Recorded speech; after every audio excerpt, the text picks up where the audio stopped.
Border లో tension, కవ్వింపు చర్యలకు దిగుతున్న పాక్ బలగాలు. ఇదే కదా దొంగ దెబ్బలు కొట్టడమే కదా మీరు చేసేది. దొంగ దెబ్బలు కొట్టాలి, సడన్ గా రావాలి, గన్నులు పట్టుకొని పేల్చేయాలి. ఇదే కదా మీరు కోరుకునేది, ఇదే వాళ్ళు కోరుకునేది. ఫాల్గమ్ ఘటన వెనుక హఫీజ్ నయీద్ హస్తం. ఉగ్రముఖల ఏరివేతకు ముమ్మరంగా వేట. కాశ్మీర్లో అణువణువును జల్లెడ. అరేబియా సముద్రంలో ఐఎన్ఎస్ విక్రాంత్ మోహరింపు. ఉగ్రవాదానికి వ్యతిరేకంగా ఒక్క తాటిపైకి యావత్ దేశమంతా కూడా వస్తా ఉన్నది. అలా యావత్ దేశమంతా కూడా మద్దతు పలుకుతా ఉన్నారు ప్రభుత్వానికి. ప్రతిపక్షాలు సైతం చూడండి, ఇక్కడ రాహుల్ గాంధీ గారు ఏం చెప్తా ఉన్నాడో, ఆ ఉగ్రవాదంపై పోర్లో కేంద్రానికి మద్దతు. పహల్గామ్ దాడిని ఖండిస్తా ఉన్నాం రాహుల్.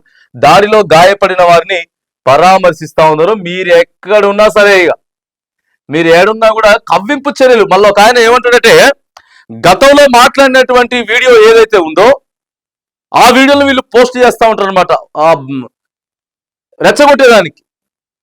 ఇంకొక ఆయన మాట్లాడతాడు, నీళ్ళు ఇవ్వకపోతే ఆ నదిలో మేము రక్తం బారిస్తామని చెప్తాడు. రైట్, ఎట్లా బారిస్తామో మేము కూడా చూస్తామని చెప్పి చెప్తా ఉంది భారత సైన్యం. ఏం జరుగుతుంది, దేనికైనా సరే సిద్ధం అని చెప్తా ఉంది భారత సైన్యం. దేనికైనా సిద్ధం అని చెప్పి యావత్ దేశమంతా కూడా 140 కోట్ల ప్రజానికం ఇవాళ మద్దతు పలుకుతా ఉన్నది, సైన్యానికి మద్దతు పలుకుతా ఉన్నది. రైట్, సిద్ధం అంటే సిద్ధమే.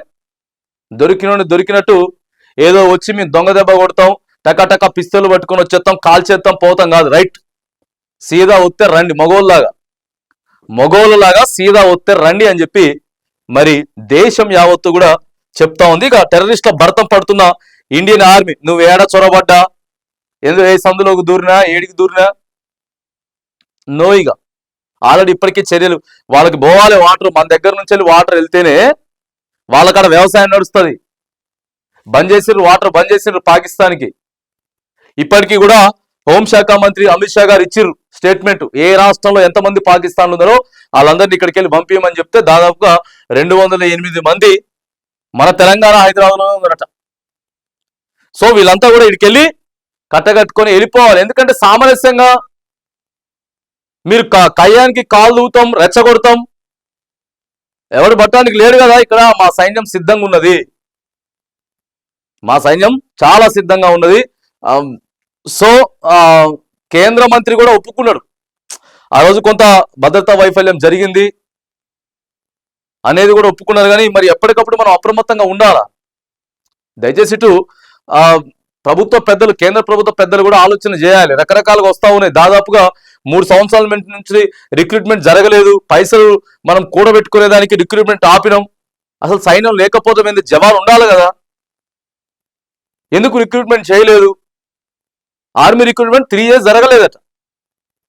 సో ఇట్లా ఒక రిటైర్డ్ ఆర్మీ ఆయనే మాట్లాడుతున్నాడు, బక్షి అనేటటువంటి ఒక ఆఫీసర్. వీడియో వైరల్ అవుతా ఉన్నది. సో ఆయన ఏదో తక్కువ చేసి మాట్లాడటం కాదు, అప్రమత్తం చేసేటటువంటి ప్రయత్నం చేస్తున్నాడు. ఎందుకు ఇట్లా చేస్తున్నారు, ఎందుకు ఇట్లా, దానికోసం కాదు కదా. సైన్యం ఎప్పటికైనా సిద్ధంగా ఉండాలి.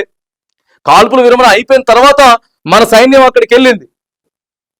సో ఆ కాశ్మీర్ అనేటటువంటి ప్రాంతం చాలా మనం కట్టుదిట్టంగా ఉండాల్సినటువంటి ప్రాంతం. ఆడ ఒక్కొక్కరిని పట్టుకొని ఆ 4 కాల్చిపాడైతే అయిపోతుండే, ఒక్కరిని కూడా విడిచిపెట్టేది లేదు. ఇవాళ ఖచ్చితంగా మరి యుద్ధ వాతావరణం, టెన్షన్ వాతావరణం అయితే జరుగుతూ ఉంది. టెర్రరిస్టులకు మద్దతు ఇస్తున్నది నిజమే. పాకిస్తాన్ రక్షణ మంత్రి అంగీకారం అట. చూడండి ఏం మాట్లాడుతున్నారు. అమెరికా బ్రిటన్ కోసమే ఈ చెత్త పనులు, దాంతో మేమే ఇబ్బందులు పడ్డాం, మాపై ఇండియా ఎయిర్ స్ట్రైక్ చేస్తే యుద్ధమేనని చెప్పి కామెంట్ చేస్తున్నాడు. డైరెక్ట్ ఆయన కూడా అదే చెప్తున్నాడట. పాకిస్తాన్ రక్షణ మంత్రి అంగీకరిస్తా ఉన్నాడు. బందిపురాలో ఎన్కౌంటర్, లష్కర్ కమాండర్ హతం.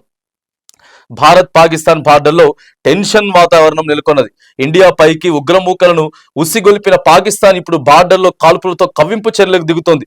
గురువారం రాత్రి నుంచి ఎల్ఓసి వెంబడి భారత పోస్టుల వైపు నిరంతరం కాల్పులు కొనసాగిస్తుండగా మన బలగాలు ధీటుగా తిప్పికొడుతున్నాయి.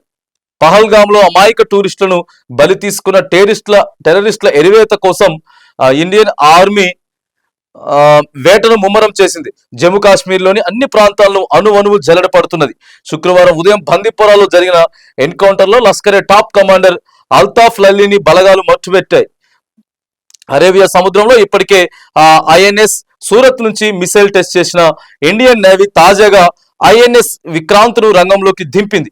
రాజస్థాన్ లోని మన ఆర్మీ యుద్ధ ట్యాంకులతో విన్యాసాలు నిర్వహించింది. ఎలాంటి పరిస్థితులను ఎదుర్కొనేందుకు రెడీగా ఉన్నామని పాకిస్తాన్ కు హెచ్చరికలు పంపింది. టెర్రరిస్టులు నరమేధానికి పాల్పడిన బైసరన్ స్పాట్ ను army chief general Upendra Dwivedi పరిశీలించారు. జమ్మూ కాశ్మీర్ లెఫ్టినెంట్ గవర్నర్ మనోజ్ సిన్హాతో భేటీ అయి తాజా భద్రతా పరిస్థితిపై ఆయన రివ్యూ నిర్వహిస్తా ఉన్నారట. ఏం జరిగినా గానీ సో సిద్ధంగా ఉన్నాయి. ఇగో మన చూడండి ఎట్లా పోతున్నాయి, ఎక్కడికెక్కడికి ఎడారిలో బ్యాటిల్ ఫీల్డ్ డ్రిల్స్ చేపడుతున్నటువంటి ఇండియన్ ఆర్మీ. ఇంత ఎర్రటెండలో కూడా ఇగో ఆపరేషన్ కంగారుకు సన్ స్ట్రోక్, వడదెబ్బతో 40 మందికి పైగా జవాన్లకు డీహైడ్రేషన్ అవుతుంది. ఎందుకంటే నడుచుకుంటా ఆ బ్యాగ్ బరువు, తర్వాత ఆ పిస్తల్ బరువు, మనం ఉత్తగా నడుచుకుంటా పోయి అట్లా వస్తేనే ఎంత ఉంటుందో ఒకసారి అర్థం చేసుకోవాలి. సో ఇలాంటి క్లిష్టతరమైనటువంటి పరిస్థితులు, ఇలాంటి యుద్ధ వాతావరణంలో యావత్ దేశమంతా కూడా ఇటు ప్రభుత్వానికి కానీ అటు జవాన్లకు కానీ మద్దతు పలకాల్సినటువంటి సమయం అయితే ఆసన్నమైంది. సో కొంత టెన్షన్ వాతావరణం అయితే ఆ బార్డర్ లో కనిపిస్తా ఉంది. టెన్షన్ వాతావరణం అయితే బార్డర్ లో ఉంది. దేనికైనా సరే సిద్ధంగా ఉంది మన సైన్యం అని చెప్పి మరి అక్కడ నుంచి మన ప్రధానమంత్రి, తర్వాత హోంశాఖ మంత్రి, రక్షణ శాఖ మంత్రి, సో వీళ్ళంతా చెప్తున్నటువంటి నేపథ్యంలో మరి భారతీయులంతా కూడా మద్దతు పలకాల్సినటువంటి సమయం అయితే మరి ప్రస్తుతం ఇక్కడ మనకి కనబడతా ఉన్నది.